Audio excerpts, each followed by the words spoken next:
하나님 말씀 사무엘하 22장 7절에서 18절까지 한 절씩 교독합니다. 5절부터 하겠습니다. 5절에서 사망의 물결이 나를 애우고 불의의 창수가 나를 두렵게 하였으며 소울의 줄이 나를 두르고 사망의 올무가 내게 이르렀도다. 내가 환난 중에서 여호와께 아뢰며 나의 하나님께 아뢰었더니 그가 그의 성전에서 내 소리를 들으시며 나의 부르짖음이 그의 귀에 들렸도다. 이에 땅이 진동하고 떨며 하늘의 기초가 요동하고 흔들렸으니 그의 진노로 말미암이로다. 그의 코에서 연기가 오르고 입에서 불이 나와 사름이여 그 불에 숯이 피었도다. 그가 또 하늘을 들이우고 강림하시니 그의 발 아래는 어두캄캄하였도다. 구름을 타고 나르시며 바람 날개 위에 나타나셨도다. 그가 흑암 곧 모인 물과 공중의 빽빽한 구름으로 둘린 장막을 삼으시며 그 앞에 있는 광채로 말미암아 숯불이 피었도다. 여호와께서 하늘에서 우레소리를 내시며 지존하신 자가 음성을 내시며 화살을 날려 그들을 흩으시며 번개로 무찌르셨도다. 이럴 때 여호와의 꾸지람과 콧김으로 말미암아 물밑이 드러나고 세상의 기초가 나타났도다. 그가 위에서 손을 내미사 나를 붙드시며 많은 물에서 나를 건져내셨도다. 나를 강한 원수와 미워하는 자에게서 건지셨으며 그들은 나보다 강했기 때문이로다. 아멘. 다윗이 여러 가지 어려움을 당할 때에 불렀던 그런 노래가 되겠습니다. 많은 또 흉포한 여러 위협들 이런 것들을 얘기하고 있어요. 그러니까 하나의 위협이나 하나의 어려움으로 끝이지 아니하고 이게 막 겹치고 덮치고 한 그런 어려움들을 얘기합니다.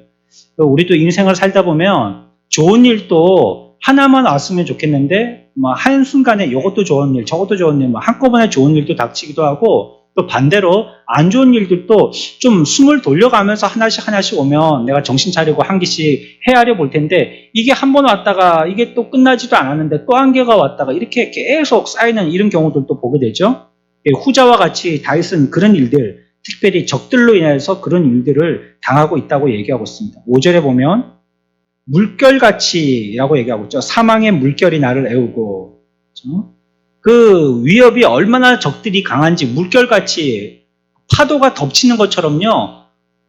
그 적들이 우리를 위협한다는 거예요. 파도를 피할 자가 없잖아요. 우리가 바다에 몸을 담그고 있으면 이건 뭐 등을 뒤로 돌려가지고 등으로 부딪힐 수는 있지만 파도 자체를 피할 수는 불가능하거든요. 그 적들이 그렇게 공격해오고 있다는 걸 얘기하고요.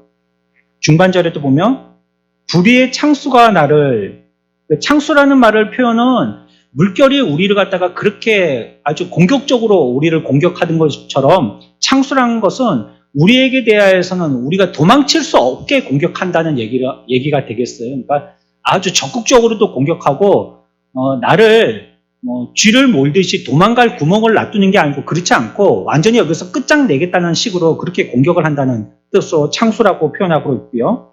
또 6절에 가서는 스올의 줄이 나를 두르고 사망의 올무가라고 얘기하고 있죠. 그러니까 올무에 걸렸다는 말은 뭡니까? 그 짐승들이 가끔 올가미 같은 데 걸려가지고 움직이지 못하는 걸 보는데 그 올가미는 철사 같은 걸로 만들거든요. 그러니까 한번 걸렸다 하면요. 요놈들이 뭐 사람들처럼 그게 손으로 사사사사 풀면 금방 풀리는데요. 올가미라는 건 반대 방향으로 줄만 밀면 되거든요. 근데 이 짐승들은 하여튼 헤어나오려고 몸부림을 치니까 반대로 힘을 줄지는 모르고 계속 앞쪽으로만 힘을 주다 보니까 올무가 더 조이죠. 그래서 여기에서는 도저히 소망이 없다는 뜻입니다. 올무에 한번 걸렸다 하면 그거는 이제 그 사냥꾼이 나타나서 곧 죽게 된다는 의미인 것처럼 올무라고 얘기하는 것은 적으로 인하여서 우리는 소망이 전혀 없다 이렇게 얘기하고 있는 것입니다. 그러니까 지금 다윗이 믿음이 강한 사람이지만 4절과 5절과 6절을 읽어보면 그가 얼마나 적으로부터 제압당하고 있는지를 볼 수가 있죠. 그러니까 어디에도 소망과 희망은 없다고 얘기하고 있어요. 계속적인 공격이 있고 그 공격은 숨 쉴 틈도 없이 공격하고 있고 어디 도망칠 수도 없고 나는 한번 이렇게 걸렸으니까 이제 시간 문제지 곧 죽는 거다라고 그 소망을 절망으로 그냥 내려놓게 되어진 것입니다. 자기 안에도 두려움이 있었는데 자기 밖에 공포가 있으니까 이거하고 막 합쳐져 가지고 그냥 그렇게 되는 거예요. 가끔씩 사람들 보면 넋이 나간 사람들 있잖아요. 뭐 어떻게 해야 될지 모르니까요. 멍해가지고요. 뺨을 때리든지 해야지 정신을 차리지, 안 그러면 갑작스러운 충격적인 소식을 들을 때 내가 지금 어디에 있거나 무슨 소리를 듣고 있거나 이것도 현실을 회피하고 싶고 이게 꿈을 꾸고 있는가, 이게 도대체 왜 나한테 이런 일이 있는가 싶어가지고 정신을 못 차리는 사람들이 있어요. 이게 지금 다윗도 그런 비참함의 경험을 하고 있다라고 성경은 얘기하고 있는 것입니다. 우리들 예수 잘 믿어도요, 이런 일들이 얼마든지 일어날 수 있고요. 하나님 앞에 선을 행하여서 의로운 자라라고 칭함받을 때도 이런 일들이 얼마든지 일어날 수 있어요. 엘리야가 우상들과 싸워서 승리를 하고 나서도요, 그들을 전혀 두려워하지 않았잖아요. 850명과 일과 싸웠으니까 그거는 뭐 완전히 대승 아니고 뭐 이순신 장군이 싸움한 건 저리 가라 할 만큼이나 완전 뭐 대파승인데, 그런데도 한 여인 이세벨 통해 가지고 간이 쫄려 가지고 도망갔단 말이에요. 이런 걸 보면 우리들도 얼마든지 그렇게 할 수도 있고요. 또 그 이후에 베드로도 우리가 오전에 살펴본 것처럼요, 그렇게 주님이 따르는 길을 어디든지 따르겠다 하고 주님이 기도하러 가실 때도 같이 갔고, 그리고 또 뭐 공격적으로 주님에 대해서 막 그 공격이 몰려올 때 베드로가 앞에 나가서 보디가드처럼 자기의 몸을 던지고 이랬던 사람이 베드로였거든요. 그러나 베드로는 나중에 주님을 부인하는 그런 아주 치명적인 그런 실수를 범하게 되어지죠. 예, 우리들도 우리의 삶에 이런 일들을 얼마든지 당할 수 있어요. 내가 믿음 생활 잘하고 승리의 삶을 지속적으로 살았다 할지라도 갑작스럽게 이렇게 닥치는 일들에 대해서는 우리가 어떻게 예상할 수가 없는 것입니다. 이게 베드로의 다윗의 그 생애의 후기에 있었던 그런 일들이었거든요. 그런데 이 다윗이 겪었던 이런 시련은 그냥 다윗으로만 그칠 수 없는 스토리입니다. 오늘 우리가 읽었던 이 사무엘하 22장의 말씀은요. 이 말씀을 잘 읽어보면 이 말씀이 비단 다윗에게만 해당되는 말씀이 아닌 것 같아요. 그렇다고 뭐 우리에게 적용되는 말씀이라면 그거는 아멘이긴 하지만 그 전에 여기서 얘기하는 또 하나의 계시가 있는 것입니다. 뭘 얘기하고 있냐면 자기 백성을 위해서 짐을 지신 메시아를 여기서 상징하고 있는 것이에요.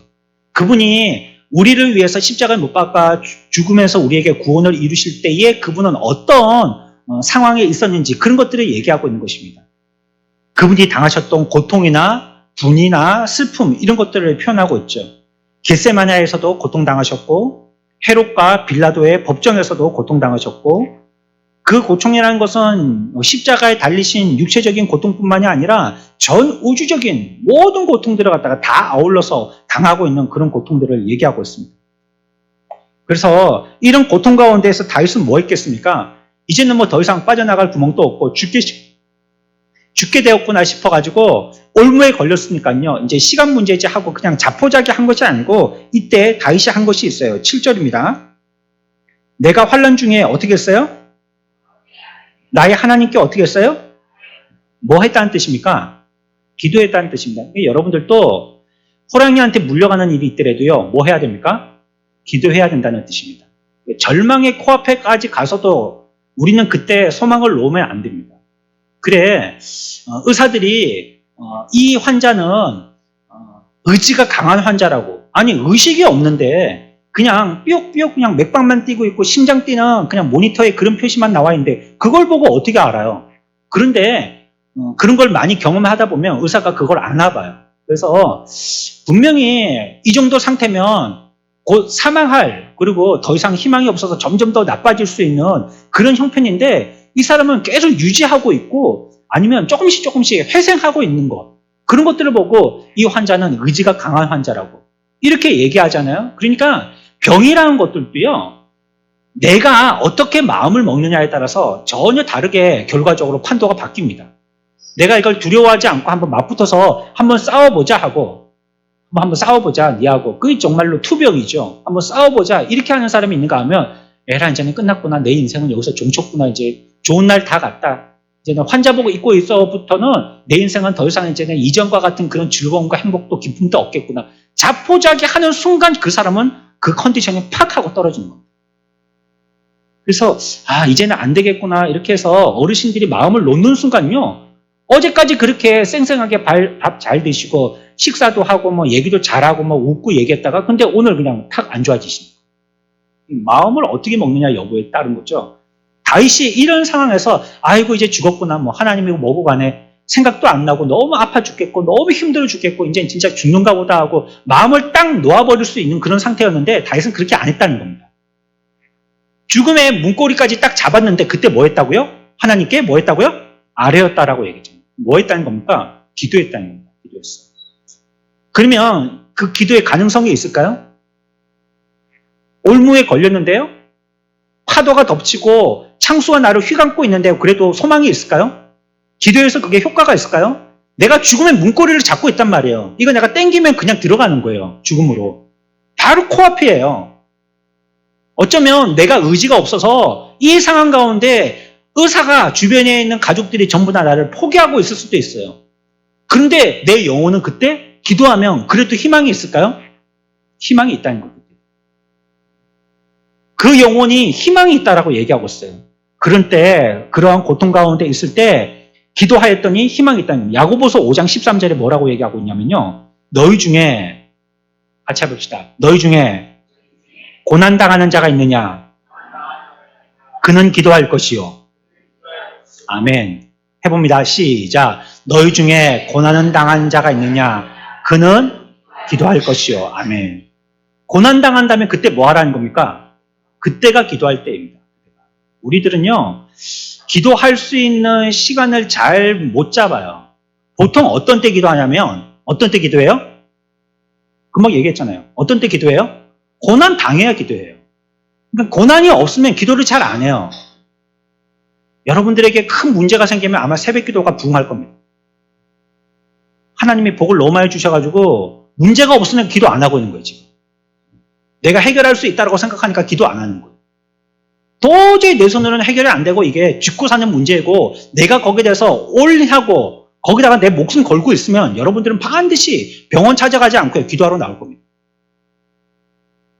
이 고난이 있으면 뭐 해야 되냐면 하나님이 나에게 뭐 하라는 신호예요? 기도하라는 신호입니다. 지금 그 기도할 때라고. 네가 하나님을 찾을 때라고. 그래서 다윗은 그때 기도한 겁니다. 그런데 그 기도가 어떤 기도라고 얘기하냐면 내가 환난 중에 여호와께 뭐 했다고요? 아뢰었고 나의 하나님께 아뢰었고 그가 그의 성전에서 내 소리를 어떻게 했고? 들으시고 나는 그의 귀에 어떻게 했어요? 부르짖고 그 아랜다는 말을 하기도 하고 또 소리를 들으셨다고 얘기하기도 하고 부르짖었다라고 기도를 여러 식으로 표현했단 말이에요. 기도는 뭐냐면 기도는 웅변이 아니고 간절함입니다. 우리가 기도를 하는 것은 멋진 좋은 서산 문구를 한 개 따와가지고 그것을 갖다가 오늘은 해가 쨍쨍합니다. 꽃도 피었습니다. 뭐 이렇게 하거나 아니면 저기 뭐 넘실거리는 물결 치는 저 들판을 보니까 이런 게 기도가 아니라 기도는.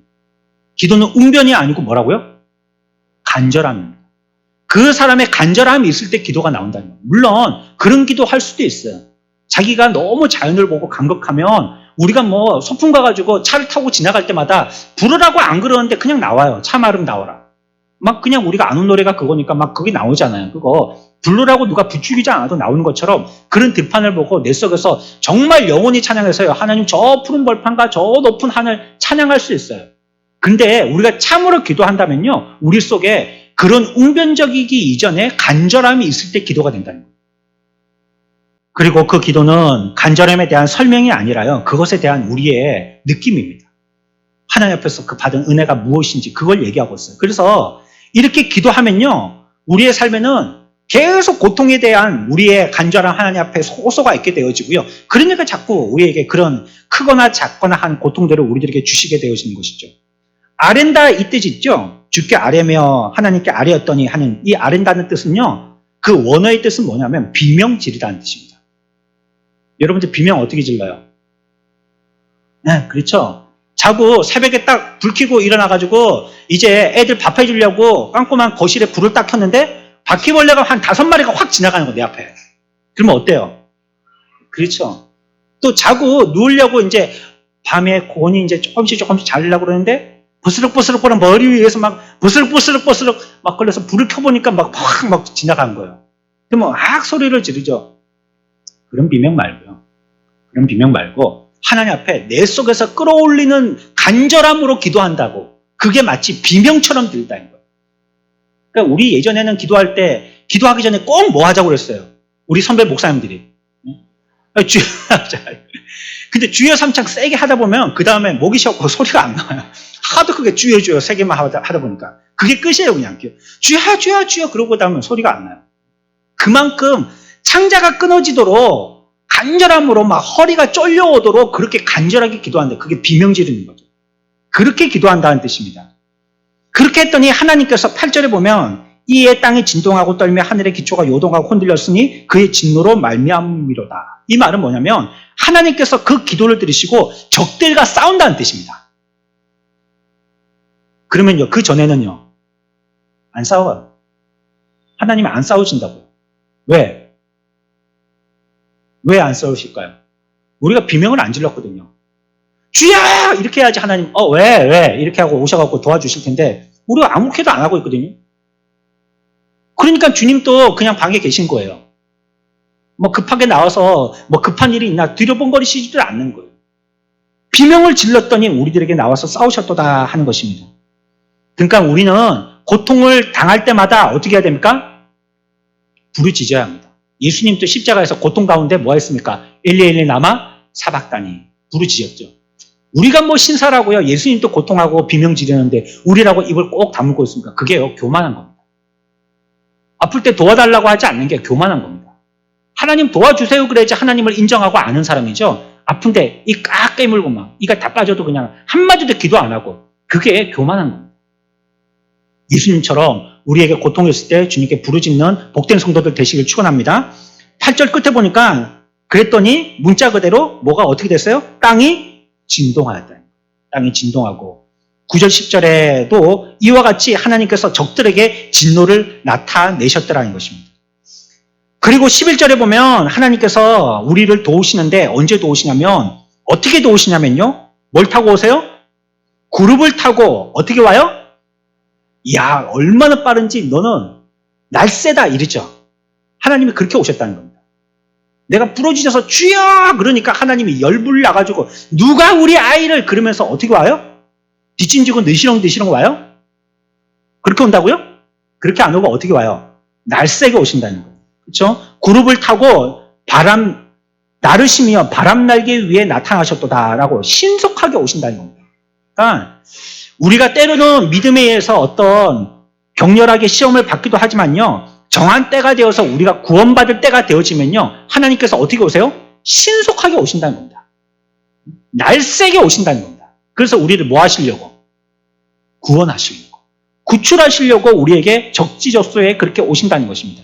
그래서 17절, 18절에는 이 말씀의 마지막 절에서는 뭘 얘기하고 있냐면 이와 같이 다윗이 기도할 때 여호와께서 응답하신 그 결과가 어떻게 났는지를 얘기하고 있습니다. 먼저는요, 17절에 그가 위에서 손을 내면서 나를 붙드시며 많은 물에서 나를 건지셨도다라고 얘기하고 있습니다. 누가 건져셨다고요? 누가 건졌다고요? 그가.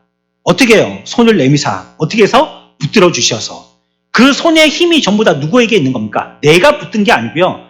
우리가 붙들려고 하면 내 손도 힘이 있어야 될 걸로 생각하잖아요. 근데 이 환난에서 구원은 내 손의 힘 가지고는 안 된다는 거야. 내가 지금 의식도 없는데 뭘 붙들어요? 내가 지금 힘이 쭉 빠져가지고 축 처져 있는데 뭘 붙들어요? 누가 붙들어야 돼요? 그가 붙드신다요. 그가 우리를 붙드신다는 거예요. 내가 힘 빠져서 아무것도 할 수 없어서 올무에 걸린 것처럼 절망하고 있을 때 그분이 날쌔게 오셔갖고 나를 건져주셔가지고 원수들을 파하시고 열불 나서가지고 그 원수들을 해파하실 것이고 우리들을 날쌔게 건져주신다는 거예요. 손을 내밀어서 나를 붙드시며 이 말입니다. 그래서 그 가운데서 건져내신다는 겁니다. 누가 하셨다는 거예요? 나의 구원은 하나님의 덕분이다. 이걸 찬양하고 감사하고 있는 겁니다. 하나님 덕분이에요. 이거. 여러분들도 그런 거 있잖아요. 당신 덕분에 내가 겨우 그렇게 어려울 때 위기를 모면했다고.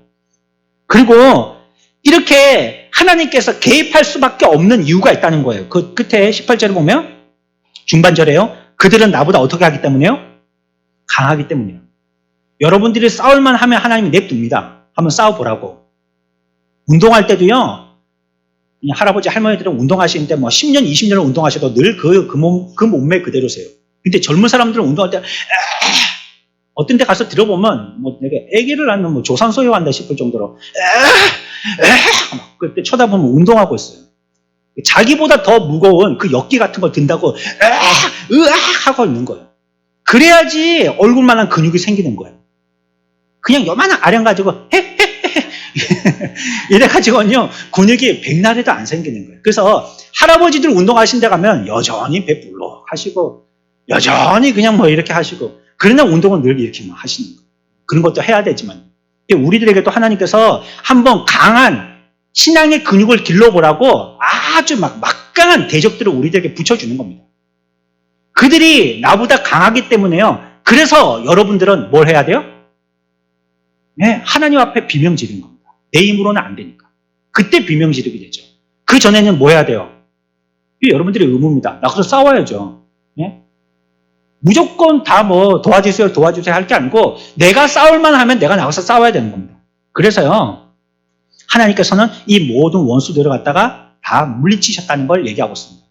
다윗에게 원수라고 한다면 뭐가 될 수 있겠어요? 골리앗도 될 수 있겠고 그를 쫓아와서 죽이려고 했던 사울이 될 수도 있겠고 그렇죠? 이런 것들에 대해서 강한 원수가 나타나도 나는 그 가운데에서 건지심을 받았다라고 하나님 앞에 찬양하고 감사하고 있는 것입니다. 우리는 그래 기억해야 됩니다. 우리의 승리의 원인은 내가 잘함이 아니라 여호와께서 나를 뭐 해주셨기 때문이에요? 도와주셨기 때문입니다. 나와 함께 하여 주셨기 때문입니다.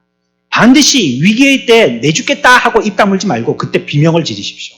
하나님께 구원하여 달라고 소리를 치면 그분이 그룹을 타고 천사라는 말이에요. 천사 타고 우리에게 119처럼 달려오셔가지고 우리를 그 가운데서 구원하여 주셔서 우리를 통하여서 하나님 앞에 영광 돌리게 그걸 주님이 기뻐하시기 때문에 우리에게 달려오실 줄 믿고 그 가운데서 기쁨으로 하나님 앞에 그때마다 강구하는 믿음의 승리자들 그리고 하나님께 영광 돌리는 하나님 앞에 찬양하는 찬양자들 다 되어지시길 축원합니다.